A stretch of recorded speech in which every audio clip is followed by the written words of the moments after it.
क्या अब देश के मुस्लिमों को भी इस तरह अपनों को दफनाने की जगह हिंदू रीतियों के मुताबिक जलाकर अंतिम संस्कार करना होगा?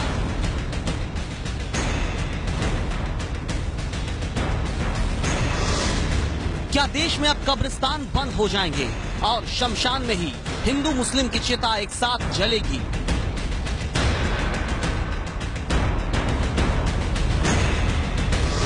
क्या अब देश के मुसलमानों को मरने पर कब्र में दफनाने वाली सदियों से चली आ रही अपनी रवायत भुलानी पड़ेगी?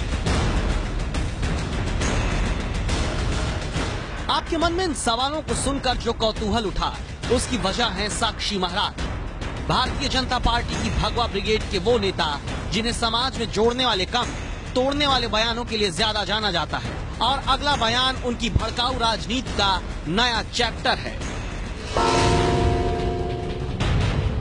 कब्रिस्तान बनना ही नहीं चाहिए। अगर कब्रिस्तानों में हिंदुस्तान की सारी जमीन चली जाएगी तो खेती कहाँ होगी, खलियान कहाँ होंगे? हिंदुस्तान में मुसलमान को भी कब्र में दफनाया जाता है, परंतु मुस्लिम कंट्रीज में कहीं भी दफनाने की परंपरा नहीं है, जलाने की परंपरा है। चुनावी मौसम में किसानों की चिंता पर चिता की सियासत करते साक्षी महाराज इतने पर ही नहीं रुके। देश में कब्रिस्तान बंद करके मुस्लिमों को भी शमशान में ही अंतिम संस्कार कराने का नियम बनवाने की अपील वो प्रधानमंत्री से करने लगे।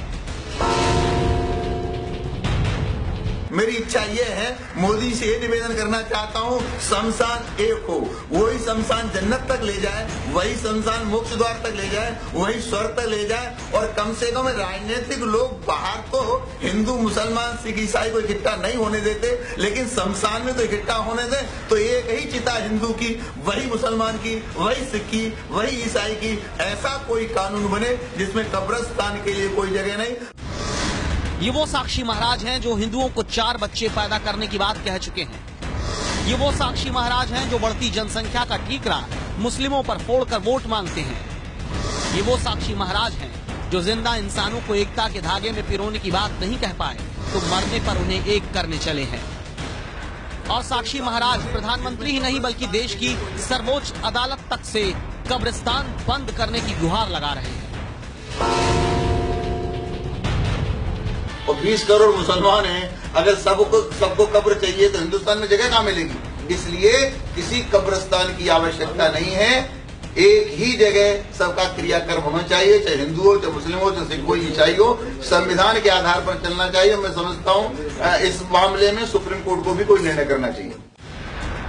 साक्षी महाराज शायद संविधान में दिए गए धार्मिक स्वतंत्रता के अधिकार भूल गए हैं, जिन्हें उन्हें हम दोबारा आज याद दिलाना चाहेंगे। क्योंकि संविधान का अनुच्छेद 25 अपनी पसंद के धर्म के उपदेश, अभ्यास और प्रचार की स्वतंत्रता की गारंटी देता है।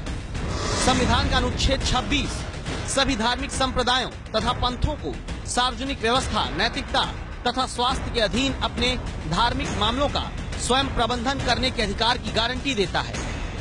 तो क्या साक्षी महाराज ने गुनाह किया है? तो क्या साक्षी महाराज का ये बयान अपराध है?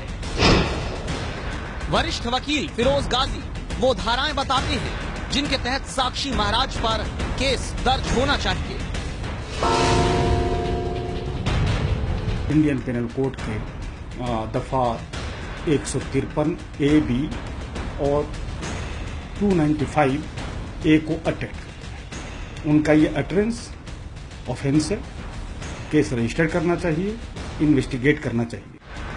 फिरोज गाजी सिर्फ वकील ही नहीं बल्कि मुस्लिम रीत रिवाजों के जानकार भी हैं, जो साक्षी महाराज के इस दावे को खारिज करते हैं कि कब्रिस्तान के कारण देश में जमीन कम हो रही है।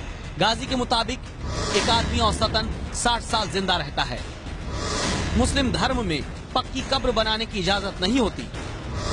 एक कब्र में शव को पूरी तरह से मिट्टी में मिल जाने में 10 साल तक लगते हैं। ऐसे में पुरानी कब्र की जगह नए शवों को कब्रिस्तान में जगह दी जा रही है।